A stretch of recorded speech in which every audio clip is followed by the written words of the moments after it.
complejo porque en esta naturalización incluso muchas enfermeras o muchas personas que están en el área obstétrica ni siquiera conocen que están vulnerando un derecho con lo que hacen. O sea, somos parte, por eso digo, todo depende mucho de la dinámica social y de cómo nosotros seamos capaces de ir transformando la matriz cultural. Porque esas son réplicas, nosotros seguimos reproduciendo y esas reproducciones hacen que esto se naturalice. Entonces, tenemos que romper ese círculo, tenemos que romper esa cadena viciosa, eso es fundamental. Y en esa lógica de romper la cadena viciosa, entonces nos encontramos con la necesidad de la formación, de la educación, de la capacitación y después de poner en práctica. El primero que ha dado un paso importante en poner en práctica esto es el Ministerio de Salud Pública, pero estamos hablando del sistema integral de salud. Eso quiere decir que el privado tiene que asumir su corresponsabilidad dentro de este tema. Entonces, cuando nosotros decimos que el parto humanizado, por ejemplo, que busca también confrontar la violencia obstétrica y que esto sea también concientizado por el cuerpo médico, entonces lo que estamos diciendo es que no solamente es una responsabilidad de lo público y por eso es que en el Código de Salud, que establece el Sistema Integral de Salud, establece las mismas responsabilidades para lo público y lo privado. Entonces esperamos que ahí vayamos complementando de tal manera que incluso podamos bajar el porcentaje de partos inducidos que se dan en este país, que son exagerados, eso es parte de la violencia obstétrica. O sea, muchas mujeres nos hemos sometido a procesos de parto inducido, muchas veces con o sin conocimiento, por mucho miedo, mucho mito generado alrededor del parto, que también tenemos que entrar a un proceso de desmitificación, es decir, cómo vamos rompiendo mitos que no tienen ni pies ni cabeza, en la parte ni de derechos, ni científica, ni técnica.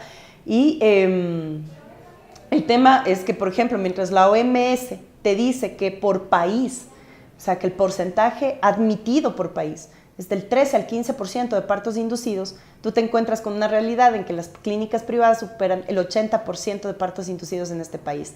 Entonces, cuando nosotros hablamos de violencia obstétrica, también estamos hablando de la mercantilización del parto, que por sí es la mercantilización de salud que hemos conseguido en un sistema occidental donde el capital ha primado por sobre el derecho humano. Entonces, eso también busca confrontar y cuando nosotros hablamos de esto, claro, es un poco chocante porque dentro de estos mitos dicen, no, es que claro, por supuesto que la mujer siempre decide, pero la mujer tiene que decidir también cuando hay un Estado regulador. Es decir, el Estado tiene que decirte hasta cuándo y hasta cuándo no. El Estado está para regular el mercado y si vemos que el parto se ha convertido en parte del mercado, entonces tenemos que entrar a regular a través de ¿qué? Primero de concientización, pero también de sanción. Tú me decías, ¿cómo sancionamos? Bueno, tenemos que establecer entonces cuáles son los límites y cuáles son los protocolos establecidos. El Ministerio de Salud Pública tiene que actualizar sus protocolos. ¿Para qué? Para que esos protocolos ya estén acordes incluso a protocolos internacionales. Esto no es inventarse el agua tibia, esto existe en otros países, ya hay una norma internacional, la OMS ha trabajado mucho sobre la norma internacional, entonces también se trata de acoger muchísimo estas normativas simplemente para acoplarlas a nuestra realidad, no estamos diciendo que las cojamos, no, para acoplarlas a nuestra realidad y con eso también implementar protocolos adecuados. ¿Qué pasa cuando una persona no cumple los protocolos? En cualquier profesión, el Código Orgánico Integral Penal tiene claramente cuáles son las sanciones estipuladas. Entonces, esto no es contra los médicos, no, es contra la profesión y la aplicación de la profesión. Si es que yo construyo mal una casa y producto de esa construcción de una casa se cae la casa y mato gente que estaba dentro de la casa, que fue lo que pasó en el terremoto que sufrimos en abril del 2016, entonces eso quiere decir que ahí hay una responsabilidad de mala práctica profesional. Es igual en el área médica.